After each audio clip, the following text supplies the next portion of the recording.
প্রিয় শিক্ষার্থীবৃন্দ, আশা করি তোমরা সবাই ভালো আছো, সুস্থ আছো এবং নিরাপদে আছো। প্রিয় শিক্ষার্থীবৃন্দ, আজকে আমি তোমাদের সামনে হাজির হয়েছি সপ্তম শ্রেণীর বাংলা দ্বিতীয় পত্র নিয়ে, মানে বাংলা দ্বিতীয় পত্রের ব্যাকরণ নিয়ে।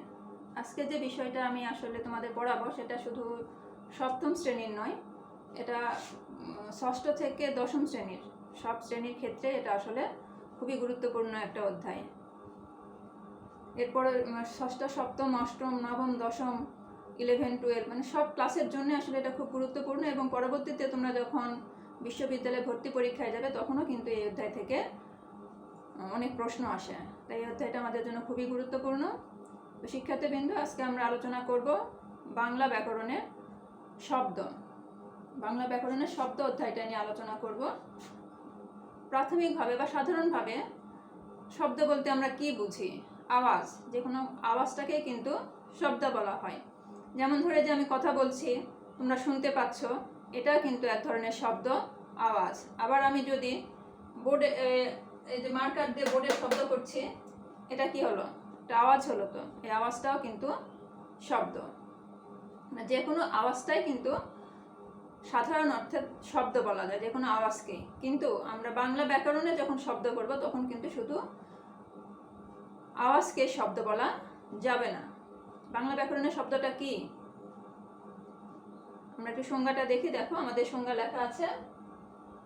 শব্দ কি? আমরা সংজ্ঞা লিখেছি, এক বা একাধিক ধ্বনির সমন্বয়ে যদি কোনো নির্দিষ্ট অর্থ প্রকাশ পায় তবে তাকে শব্দ বলে।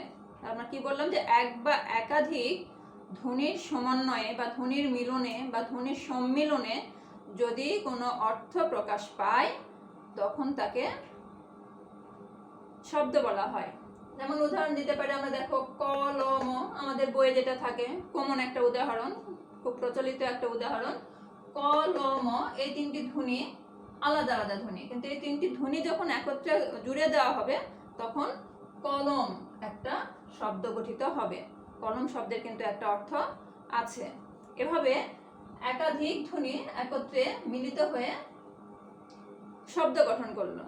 আমরা দেখো সংজ্ঞায় বলেছি, তোমাদের প্রশ্ন থাকতে পারে যে একাধিক ধ্বনি মিলে শব্দ গঠন হলো, কিন্তু একটা ধ্বনি মিলে আবার কিভাবে শব্দ গঠন হয়? একটা ধ্বনি দিয়ে কি শব্দ হয়? আমরা তো সংজ্ঞায় বলেছি, এক বা একাধিক ধ্বনির সমন্বয়ে কোনো অর্থ প্রকাশ পেলে সেটাতে তাকে শব্দ বলা যায়। তিনটা ধ্বনি দিয়ে আমরা দেখলাম শব্দ হচ্ছে, মানে একাধিক ধ্বনি। তাহলে একটা ধ্বনি দিয়ে শব্দ হয় কিনা, এটা একটা প্রশ্ন থাকতে পারে শিক্ষার্থী তোমাদের মনে। তো আমরা দেখি যে হয় কিনা। আসলে হয়তো একটা শব্দ, একটা ধ্বনি যদি অর্থ প্রকাশ করে, অর্থবোধক হয়, তাহলে কিন্তু ওই একটা ধ্বনি দ্বারাও শব্দ প্রকাশ, একটা ধ্বনি দ্বারাও শব্দ গঠিত হতে পারে। যেমন আমরা অনেক সময় বলি না, কথা ক, কথা ক। কটা আমরা কিভাবে লিখি? কথা ক। দেখো, ক, তাহলে এই একটা ক, ক কিন্তু একটা ধ্বনি, এই ক দ্বারাও কিন্তু অর্থ প্রকাশ পাচ্ছে।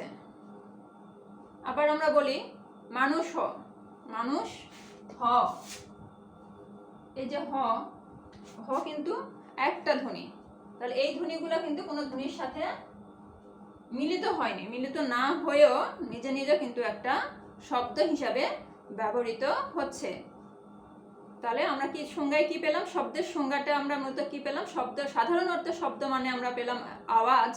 আর কিন্তু বাংলা ব্যাকরণের শব্দ মানে কি? এক বা একাধিক ধ্বনি যখন পাশাপাশি মিলিত হয়ে বা এক বা একাধিক ধ্বনির সম্মিলনে, সমন্বয়ে যদি কোনো অর্থ প্রকাশ পায় তখন তাকে শব্দ বলে। এই শব্দের, এরপর আমরা শব্দের শ্রেণী বিভাগ বা প্রকার ভেদে চলে যাই। এই শব্দকে সাধারণত, শব্দ অনেকভাবে, শব্দের অনেক শ্রেণী বিভাগ, অনেক প্রকার ভেদ আছে। শব্দকে সাধারণত আমরা বা প্রধানত আমরা তিনটা ভাগে ভাগ করতে পারি বা ভাগ করা যায় বাংলা ব্যাকরণ অনুসারে। সেই তিনটা ভাগ কি আমরা একটু দেখে নিই। একটা হচ্ছে উৎস বা উৎপত্তিমূলক ভাবে, উৎস বা উৎপত্তি অনুসারে শব্দের শ্রেণী বিভাগ বা প্রকারভেদ করা যায়। এরপরে দেখো আমাদের অর্থমূলক, মানে অর্থগত দিক থেকে শব্দের শ্রেণী বিভাগ করা যায়। এরপরে আসছে আমাদের গঠনমূলক। গঠনগত দিক থেকেও শব্দের শ্রেণী বিভাগ করা যায়। তো শব্দের শ্রেণী বিভাগে প্রথমত আমরা পেলাম 3টা ভাগ। একটা হচ্ছে আমাদের উৎস বা উৎপত্তি, তারপরে অর্থগত, তারপরে গঠনগত। এই যে আমরা প্রধানত 3টা ভাগ পেলাম, এই 3টা ভাগকেও কিন্তু আবার শ্রেণী বিভাগ করা হয়েছে বা করা যায়। উৎসমূলক বা উৎপত্তিমূলক শব্দ শ্রেণী বিভাগ, যখন উৎসমূলকভাবে শব্দের শ্রেণী বিভাগ আমরা করব তখন আমরা 5টা প্রকারভেদ পাবো। এরপরে আমাদের যখন অর্থমূলকভাবে আমরা শব্দের শ্রেণী বিভাগ করব তখন আমরা 3টা প্রকারভেদ পাবো। এরপরে আসছে আমাদের গঠনগতভাবে বা গঠনমূলকভাবে শব্দের শ্রেণী বিভাগ, তখন আমরা কয়টা পাবো? 2টা। তো শিক্ষার্থীবৃন্দ, আমাদের শব্দ অধ্যায় আসলে একদিনে অল্প ক্লাসে অল্প সময় শেষ করা সম্ভব না। আমরা এই 3টা শব্দের যে প্রধানত 3টা শ্রেণী বিভাগ পেলাম, এই 3টা শ্রেণী বিভাগ নিয়ে আমরা আসলে 3টা ক্লাস নিব। তো আজকে আমাদের প্রথম ক্লাসে আমরা শব্দের সংজ্ঞা জানলাম এবং শব্দের শ্রেণী বিভাগ বা প্রকারভেদ সম্পর্কে জানলাম। শব্দের শ্রেণী বিভাগ কি, মানে প্রধানত শব্দের শ্রেণী বিভাগ 3টা, সেই সম্পর্কে আমরা জানলাম। তবে আজকের ক্লাসে আমরা আলোচনা করব শুধুমাত্র শব্দের 1 নম্বর যেটা আমরা লিখেছি উৎস বা উৎপত্তিমূলক প্রকারভেদটা নিয়ে আমরা আলোচনা করব। শব্দের প্রধানত 3টা শ্রেণী বিভাগ আমরা বলেছি, সেখান থেকে আমরা প্রথমটা নিয়ে আলোচনা করব। তো প্রথমটা আমাদের কি আছে? উৎস বা উৎপত্তিমূলক। এই উৎস বা উৎপত্তিমূলক শ্রেণী বিভাগ শব্দের, এটার আর এক নাম শব্দ ভান্ডার। এটাকে শব্দ ভান্ডারও বলা যায়, কারণ এখান থেকে কোন ভাষা থেকে কিভাবে, কোথা থেকে কোন উৎস থেকে শব্দগুলো আমাদের বাংলা ভাষায় এসেছে সেটা আমরা জানতে পারি। এজন্য উৎসমূলক বা উৎপত্তিমূলক শব্দকে শব্দ ভান্ডারও বলা হয়ে থাকে। শিক্ষার্থীবৃন্দ, তোমরা জানো যে বাংলা ভাষা যখন গোড়াপত্তন হয়, যখন বাংলা ভাষার সূচনা হয়, শুরুতেই কিন্তু আমাদের শব্দ ভান্ডার ছিল খুবই স্বল্প, মানে খুবই স্বল্প সংখ্যক শব্দ নিয়ে কিন্তু আমাদের বাংলা ভাষার যাত্রা শুরু হয়েছিল। সময়ের সাথে সাথে সেটার প্রয়োজনীয়তা বেড়েছে, সেটার ব্যবহার বেড়েছে এবং শব্দ ভান্ডারও সমৃদ্ধ হয়েছে। তো বাংলা ভাষার শুরুতে স্বল্প শব্দ নিয়ে যাত্রা শুরু করলেও কিন্তু পরবর্তীতে বিভিন্ন ভাষার সংস্পর্শে এসে কিন্তু শব্দ ভান্ডারে শব্দের পরিমাণ বৃদ্ধি পেয়েছে, অর্থাৎ শব্দ ভান্ডারটা সমৃদ্ধ হয়েছে। বাংলাদেশে তুর্কি আগমন এবং মুসলিম শাসন, তুর্কি আগমনের ফলে অর্থাৎ তুর্কিরা যখন আক্রমণ করলো, এই তুর্কি আক্রমণে তুর্কিদের আগমনের ফলে এবং মুসলিম শাসন পত্তনের সুযোগে প্রচুর পরিমাণে আরবি ফার্সি শব্দ কিন্তু আমাদের বাংলা ভাষায় স্থান করে নিয়েছে। এবং এর পরবর্তীকালে যখন ব্রিটিশরা বাংলা শাসন করলো, তখন কিন্তু অনেক ইংরেজি শব্দ আমাদের বাংলা ভাষায় প্রবেশ করেছে। এইভাবে বিভিন্ন ভাষার শব্দ নিয়ে কিন্তু বাংলা ভাষাটা সমৃদ্ধ হয়েছে এবং সেই সব শব্দগুলা কিন্তু আসলে বাংলা শব্দ হিসাবে বাংলা ভাষায় ব্যবহৃত হচ্ছে, অর্থাৎ বাংলার নিজস্ব শব্দ হিসাবে কিন্তু বাংলায় ব্যবহৃত হচ্ছে। শিক্ষার্থীবৃন্দ, আমরা চলো একটু দেখি যে বাংলা ভাষায় উৎসগতভাবে বাংলা ভাষার শব্দকে কয় ভাগে ভাগ করা হয়েছে। আমরা একটু দেখি উৎসগতভাবে বাংলা ভাষাকে আসলে 5 ভাগে ভাগ করা হয়েছে।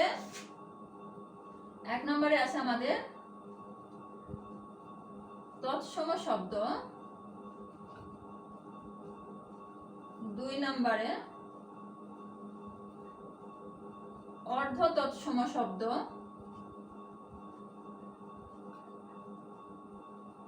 3 নম্বরে দেখো আমাদের তদ্ভব শব্দ, আরো 2টা আছে, আমরা মোট 5টা বলেছি, আরো 2টা আছে। তো প্রথমত আমরা এই 3টা নিয়ে একটু আলোচনা করি। এই 3টা আলোচনা করার পর আমরা বাকি 2টা নিয়ে, মানে উৎসগতভাবে যে বাংলা শব্দকে 5 প্রকার বা 5 ভাগে ভাগ করা হচ্ছে, সেই 5 ভাগের প্রথম 3 ভাগটা আমি লিখেছি, 3টা ভাগে আমি লিখেছি 3টা অংশ, তৎসম, অর্ধ তৎসম এবং তদ্ভব শব্দ। এই 3টা শব্দ আলোচনা করার পর আমরা বাকি 2টা আলোচনা করব।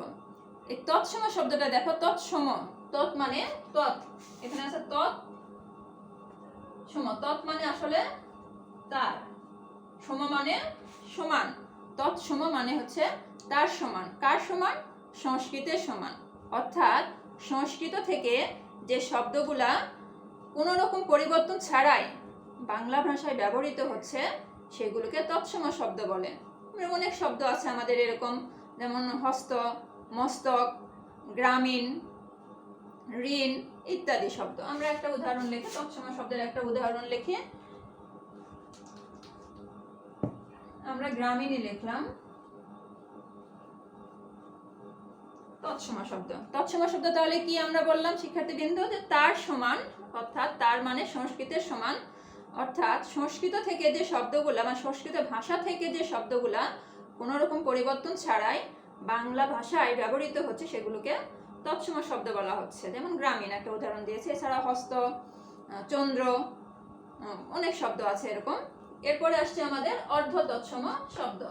অর্ধ তৎসম, তৎসমের অর্ধেক। অর্ধ মানে কি? অর্ধেক। কার অর্ধেক? তৎসমের অর্ধেক। তৎসম আবার কি? সংস্কৃতের অর্ধেক।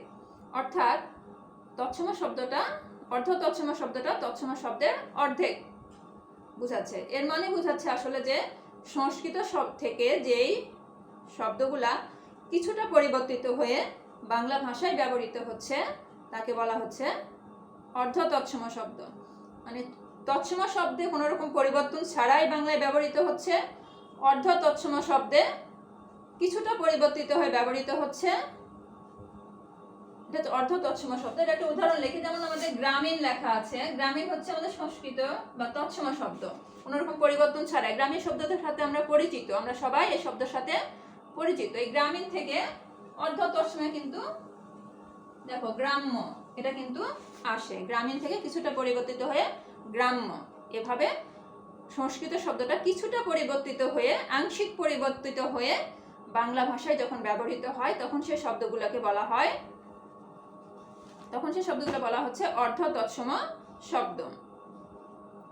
এরপরে আসছে আমাদের তদ্ভব শব্দ। তদ্ভব শব্দ, তদ্ভব শব্দ দেখো, তদ্ভব শব্দটা কি? সংস্কৃত থেকে যে শব্দটা অন্য ভাষার মাধ্যমে সম্পূর্ণ পরিবর্তিত হয়ে, অন্য ভাষার মাধ্যমে পরিবর্তিত হয়ে, বলছি সম্পূর্ণ পরিবর্তিত হয়ে বাংলা ভাষায় ব্যবহৃত হয় তাকে বলা হচ্ছে তদ্ভব শব্দ। তদ্ভব শব্দ কিভাবে আমরা দেখি? সংস্কৃত থেকে অন্য ভাষার মাধ্যমে, কিন্তু বলেছি অন্য ভাষা মানে সংস্কৃত থেকে প্রাকৃত ভাষার মধ্য দিয়ে পরিবর্তিত হয়ে বাংলা ভাষায় যে শব্দটা আসে তাকে বলা হচ্ছে আমাদের তদ্ভব শব্দ। একটা উদাহরণ দেখি আমরা তদ্ভব শব্দের, যেমন সংস্কৃত শব্দ, সংস্কৃত শব্দ আমরা লিখি হস্ত, এটা প্রাকৃত এবং বাংলা কিভাবে পরিবর্তন হচ্ছে দেখো। সংস্কৃতে হস্ত, হস্ত তো আমরা সবাই জানি, হস্ত মানে কি? হাত। আমরা কিন্তু এটাও জানি সংস্কৃত শব্দ সাধারণত তৎসম শব্দ, তৎসম শব্দ বা সংস্কৃত শব্দ আসলে সাধু ভাষায় বেশি ব্যবহৃত হয়। হস্ত দেখো, হস্ত সংস্কৃত শব্দ, এখান থেকে পরিবর্তিত হলো, প্রাকৃতের মাধ্যমে আসবে, প্রাকৃতে আসে হয়ে গেল হস্ত, বাংলায় এসে সেটা হয়ে যাবে হাত। মানে সংস্কৃত থেকে অন্য ভাষার মাধ্যমে পরিবর্তিত হয়ে বাংলা ভাষায় যে শব্দটা এসে ব্যবহৃত হচ্ছে সেটাকে বলা হচ্ছে তদ্ভব শব্দ। আমরা আরেকবার একটু বিষয়টা ক্লিয়ার হয়, শিক্ষার্থীবৃন্দ একটু দেখো সংস্কৃত থেকে কিভাবে শব্দগুলো এসেছে।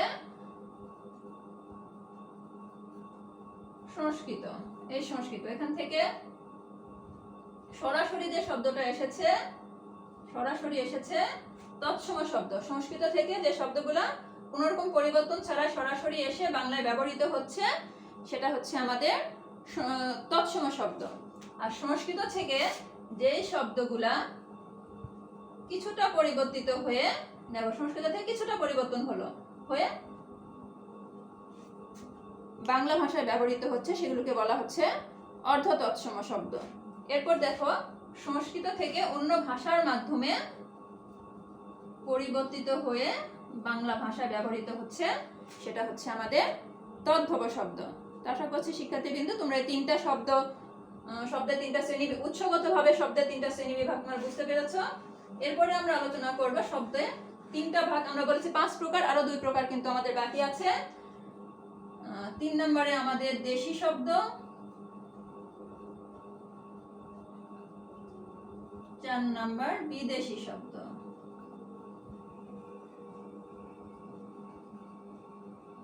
দেশি শব্দ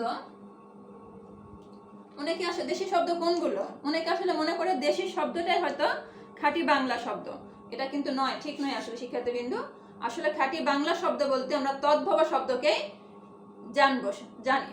খাঁটি বাংলা শব্দ যদি কাউকে বলতে হয় সেটা হচ্ছে তদ্ভব শব্দ। আর দেশি শব্দটা তাহলে কি? দেশি শব্দ কি তোমরা জানো, আগে আমাদের এই এলাকাটা, এই বাংলাদেশটা আসলে বঙ্গভূমি বা বঙ্গ অঞ্চল নামে পরিচিত ছিল। বাঙালিরা বসবাসের পূর্বে এখানে কিন্তু অন্যান্য জাতিরাও বসবাস করে গেছে, বহু বছর ধরে এখানে কিন্তু মানুষের বসবাস। তো বাঙালি বসবাস করার পূর্বে এখানে যেই জাতিগুলো বসবাস করতো, যেমন কোল, মুন্ডারিন, বিভিন্ন জাতিরা বসবাস করতো, এবং এইসব জাতিদের ব্যবহার করা ভাষার কিছু, তারা যে ভাষায় কথা বলতো, কোল মুন্ডারিন জাতিরা যেসব ভাষার কথা বলতো, তাদের কিছু শব্দ এখনো আমাদের দেশে বা আমাদের ভাষায় রয়ে গিয়েছে। সেই শব্দগুলোকে আসলে দেশি শব্দ বলা হয়। মানে বাংলাদেশের আদিম, মানে এখান আমার বঙ্গভূমির আদিম অধিবাসীরা যে ভাষায় কথা বলতো, তাদের ভাষার কিছু শব্দ অবিকল বাংলা ভাষায়, মানে অর্থাৎ পরিবর্তন ছাড়াই বাংলা ভাষায় এখনো রয়ে গিয়েছে। সেই সব শব্দকে আসলে দেশি শব্দ বলা হয়। কখনো এটা খাঁটি বাংলা শব্দ নয়। খাঁটি বাংলা শব্দ, আমি আবারও বলছি, তদ্ভব শব্দ। দেশি শব্দের আমরা উদাহরণ জানি, কমন উদাহরণ আমি লিখছি না, সেটা হচ্ছে আমাদের টোপর, বর, কুলা, ডাব ইত্যাদি আমাদের এগুলো দেশি শব্দ। এরপর আসছি আমরা বিদেশি শব্দ।